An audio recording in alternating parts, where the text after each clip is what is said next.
15 साल तक बंगाल की राजनीति पर राज करने वाली ममता बनर्जी आखिर 2026 का चुनाव क्यों हार गई? क्या जनता बदलाव चाहती थी या इस चुनाव में कुछ और बड़ा हुआ था? साथियों नमस्कार, मेरा नाम है अवनीश। आज हम बात करेंगे बंगाल चुनाव की। कोई अफवाह नहीं, कोई झूठ नहीं।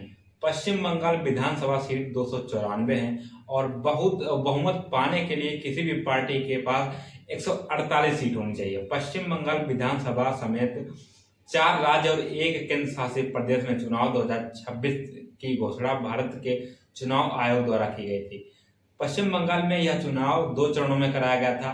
पहला मतदान चरण 23 अप्रैल और दूसरा मतदान चरण 29 अप्रैल 2026 को कराया गया था।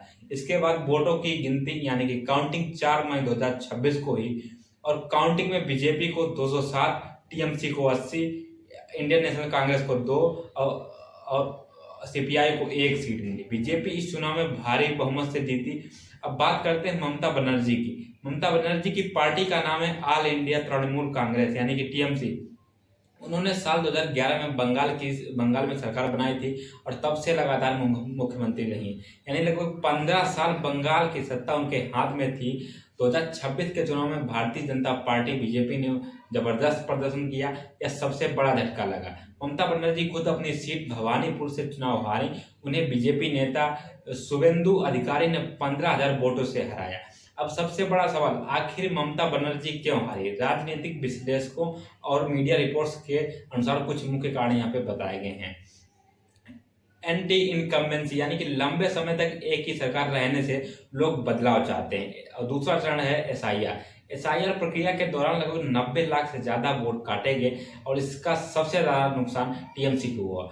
महिला सुरक्षा, 9 अगस्त 2024 को आरजी कर मेडिकल कॉलेज में एक 31 वर्ष की डॉक्टर के साथ बलात्कार हुआ और उसकी हत्या कर दी गई। इस घटना ने महिलाओं में सुरक्षा को लेकर देशव्यापी स्तर पर विरोध प्रदर्शन और आक्रोश को जन्म दिया। उदाहरण है पानीहाट सीट, जिसे टीएमसी का गढ़ माना जाता है। वहां आरजी कर मामले की पीड़िता की मां बीजेपी की टिकट से चुनाव के मैदान में थी। उन्होंने 28,836 वोटों से जीत दर्ज की। ममता बनर्जी की सरकार पर भ्रष्टाचार के आरोप भी लगे हैं। वहीं टीएमसी ने चुनाव परिणामों पर सवाल भी उठाए और ममता बनर्जी ने आरोप लगाया कि चुनाव में फोर्स मैनिपुलेशन हुआ है। हालांकि चुनाव आयोग की तरफ से इन आरोपों की पुष्टि नहीं की गई है। चुनाव परिणाम आने के बाद बंगाल की राजनीति पूरी तरह बदल गई। 9 मई 2026 को पश्चिम बंगाल के सीएम के रूप में शुभेंदु अधिकारी ने शपथ ली। 15 साल तक बंगाल की सबसे ताकतवर नेता रही ममता बनर्जी, लेकिन लोकतंत्र में आखिरी फैसला जनता का होता है।